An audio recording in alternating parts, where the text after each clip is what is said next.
Salut à tous, c'est Arthur, j'espère que vous allez bien. Pour ma part, c'est assez compliqué. Dimanche pluvieux, dimanche malheureux, semaine qui se suivent et se ressemblent au FC Nantes. Et une nouvelle fois, après Reims, après Angers, après Saint-Etienne, eh bien un match que Nantes doit gagner. Nantes ne prend pas le bon nombre de points. Nantes aurait dû prendre 3 points ce soir sans aucune contestation possible. Et on laisse la moindre chance qui restait à Saint-Etienne, on leur donne, enfin avec l'aide évidemment de l'arbitre, mais ça, c'est encore une fois une autre question, c'est qu'on rentre dans une forme de frustration avec l'arbitrage qui fait qu'on réclame encore plus près de l'arbitre et on en reçoit encore moins, ce qui accentue l'écart qu'il y a. Là, il y a une vraie rupture entre l'équipe et tout ce qui est autour de l'arbitrage, parce qu'à tous les matchs, on a l'impression de se faire léser. Le nombre de pénaltys qu'on donne à nos adversaires, et que je dis bien qu'on donne, c'est-à-dire sur des situations où il n'y a pas vraiment absolument aucun besoin de faire pénalty. Alors évidemment, le pompon, c'était la semaine dernière, Castelletto, qui sur un des seuls 4 ballons touchés par Angers dans la surface est allé faire une faute ridicule sur Al Melali. Et bien ce même Castelletto aujourd'hui nous a encore une fois coûté l'égalisation. Alors, pour pas trop me perdre, je vais essayer de vous résumer le match parce que comme vous voyez, je suis assez à chaud. Le fait que je sois supporter de Nantes fait qu'effectivement j'ai plusieurs sentiments qui s'entremêlent à l'intérieur de ma tête, donc je vais essayer de rester assez bien organisé pour vous décrire tout ça. Donc le match avait très bien démarré pour Nantes, encore une fois tambour battant, comme ça avait été le cas face à Reims, face à Angers. Nantes ça démarre très bien ses matchs, et une nouvelle fois Nantes a même ouvert le score, ce qui est une constante qu'on retrouvait déjà un petit peu l'année dernière avec Comboiré, où Nantes arrivait souvent à inscrire le premier but. Donc là une nouvelle fois, le buteur nantais s'appelle Johan Le Penant, le joueur en forme, donc, qui fait suite déjà à un début de match nantais où Nantes joue très haut. On sent que Saint-Etienne se font complètement avoir, notamment sur les côtés. Sorba Thomas avait énormément de jambes. La blessure de Kadewere, je vous en parlais de Kadewere ces 2 dernières semaines où pour moi il pénalisait l'attaque. On met enfin Sorba Thomas titulaire, je crois qu'on a tous vu le résultat ce soir. C'est-à-dire que là où on avait du danger sur le côté gauche avec Simon, là on en apporte aussi sur le côté droit. Donc ça m'a fait plaisir d'ailleurs de voir Sorba Thomas impliqué également sur les 2 buts nantais du soir. Donc voilà, ça fait plaisir. Et donc le but de Le Penant vient faire suite aussi à une grosse occasion plus tôt, justement sur un centre de Thomas de Douglas Augusto. Et Nantes mène donc 1-0, Nantes va continuer à pousser, donc Le Penant lui aura inscrit une belle frappe pleine lucarne à la suite plutôt d'un cafouillage dans la défense stéphanoise, une mauvaise relance en tout cas. Par la suite, Nantes va continuer d'appuyer sur l'accélérateur et de faire mal à cette défense stéphanoise qui était complètement autre part. Je pense à Michael Nadé qui a vécu une première mi-temps vraiment, on peut le dire, calamiteuse pour le défenseur de la SSE.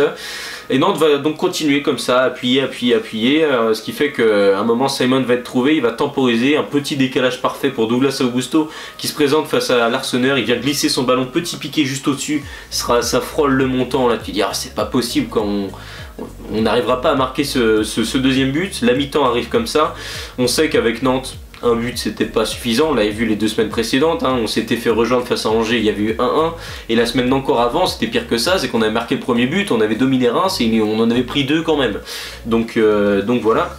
Et puis donc ce soir, seconde mi-temps, Nantes continue avec les mêmes intentions, toujours un Le Penant véritablement magicien, qui n'avait plus marqué pendant 1 an et demi et qui là marque 2 buts en 2 matchs. Pour l'instant, une super recrue pour Nantes, je vous rappelle, après avec option d'achat de 2,5 millions. Le gars est en équipe de France Espoir, il nous fait des matchs comme ça, il joue un petit peu plus haut, c'est notre milieu le plus haut sur le terrain, il vient harceler les joueurs adverses et il fait très mal, et on se rend compte qu'il a aussi un véritable talent offensif, c'est-à-dire qu'il peut limite jouer MOC, tant ses contrôles orientés sont bons, il est capable d'éliminer, et on l'a vu sur le deuxième but que je vais vous décrire juste ici, où il offre littéralement le but à Sorba Thomas, où il vient dribbler, il vient semer la zizanie dans la défense stéphanoise sur le côté, il se débarrasse de Apia, de Batoubin Sika, de l'ensemble de la population de la Loire, le 42, pour après donner un super ballon à Sorba Thomas qui vient finir juste là, enfin c'est un vrai caviar quoi, il a juste fini du pied gauche. Avec un bel appel, comme il a bien attaqué son ballon Sorba Thomas pour le premier but du Gallois avec le FC Nantes, ça fait quand même évidemment énormément plaisir. Le Penant à ce moment-là, on le sait, c'est l'homme du match. Et puis Nantes mène donc enfin 2 buts à 0. Et Nantes sait qu'il faut y aller, il faut en profiter. Saint-Etienne qui était donc sur une période où ils ont pris 8-0 la semaine dernière, là face à Nantes, vraiment c'était très compliqué pour Saint-Etienne, ils voyaient pas le jour pendant au moins une bonne heure de jeu. Finalement, après ça, Nantes a eu une dernière très grosse occasion. Il y a eu une autre occasion, je crois, pour Douglas Augusto, mais il y en a eu une énorme, juste énormissime pour Mathis Ablin. Un centre de, encore une fois, Moses Simon, qui aura encore été très actif ce soir, qui revient au second poteau pour Ablin, qui voit sa frappe contrer et atterrir sur le poteau de l'Arseneur qui était complètement battu. Là tu dis que c'est rageant parce qu'on a les situations pour marquer le troisième but. On en a eu beaucoup, des occasions de 3-0 ou même des occasions pour leur faire mal, toujours encore plus mal. Et il suffisait d'un élément déclencheur.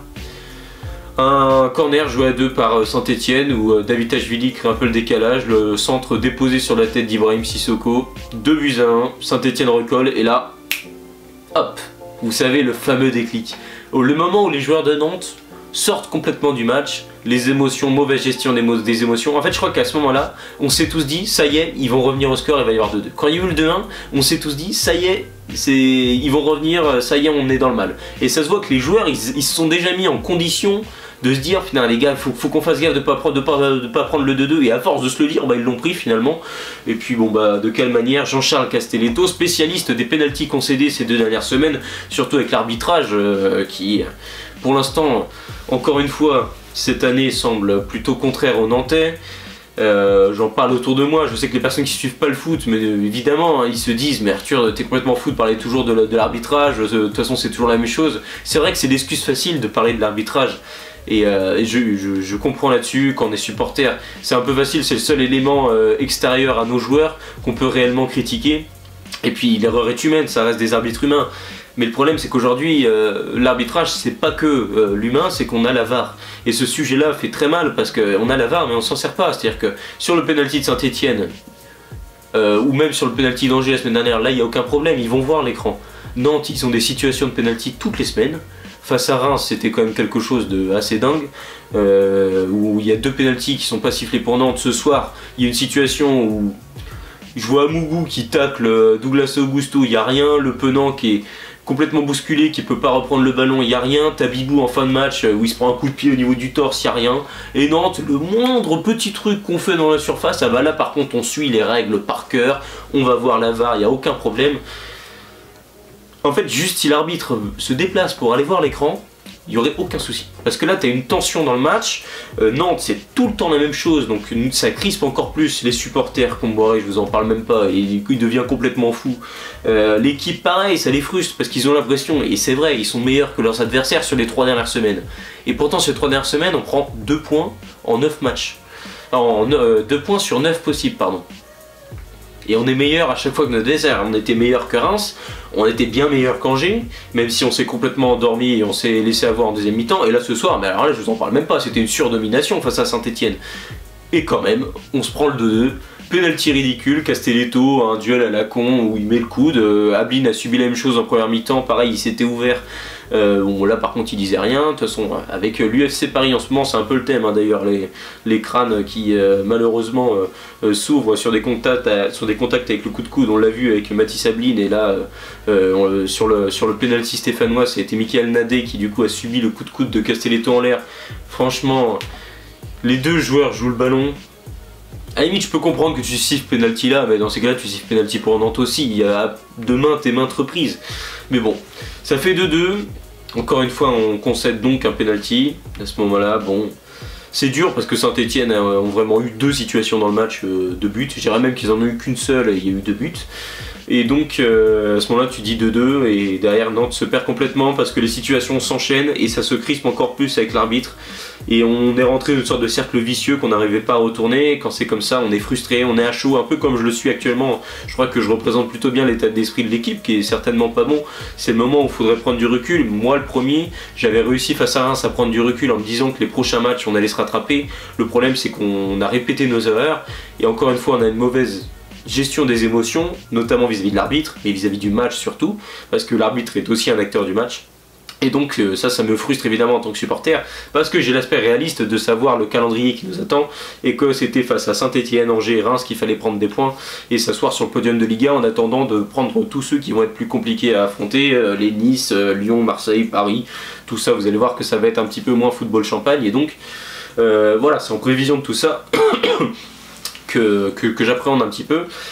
Donc voilà, Nantes termine donc le match sur une énième prestation de l'arbitre, puisque Nantes était rentré dans une forme de frustration, et puis Marcus Coco sur un contact est venu un petit peu trop proche de l'arbitre, et qui encore une fois, ce qui me pose problème aussi, c'est qu'il n'est pas dans la pédagogie à expliquer aux joueurs, c'est que tu sens qu'il a besoin d'asseoir son autorité, l'arbitre, et c'est limite quelque chose qui est lié à l'ego. Je dirais que c'était l'arbitre de ce soir, je le connaissais pas, je crois qu'il fait en Ligue 2, tu sens qu'il avait besoin de prouver en Ligue 1, voilà, c'est moi le patron.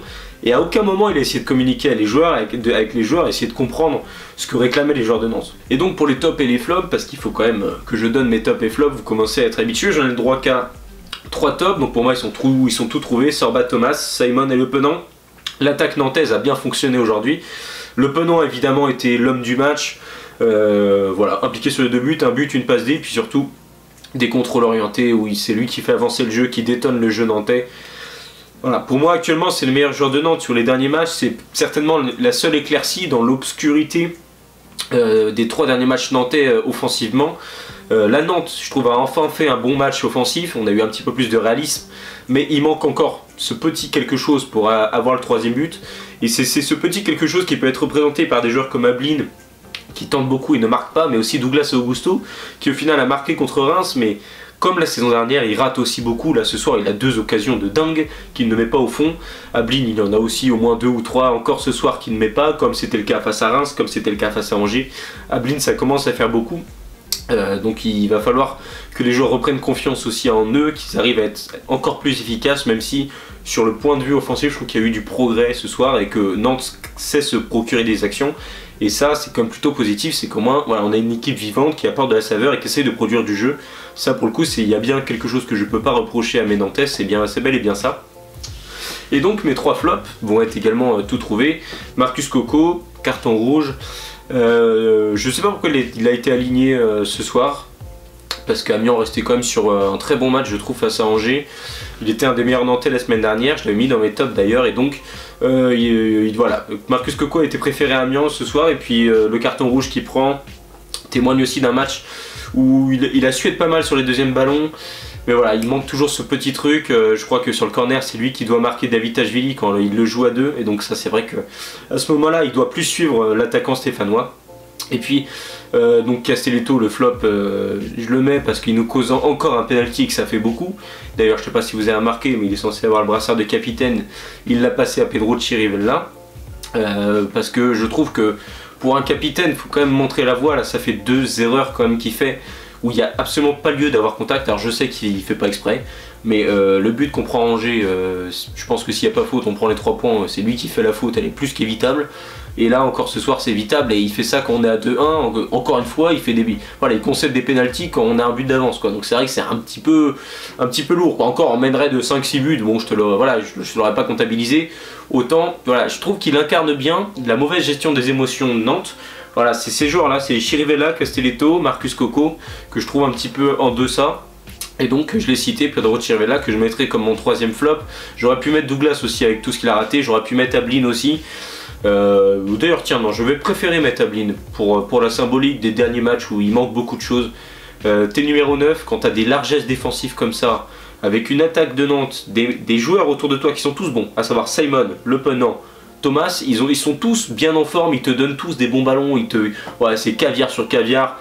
Tu as moyen, Mathis Ablin, surtout avec le talent qu'on te connaît et qu'on a vu de toi l'année dernière, tu as largement moyen d'en plotter au moins un ce soir et de permettre donc à Nantes d'avoir 3 buts d'avance, qui nous aurait évidemment permis certainement de gagner le match.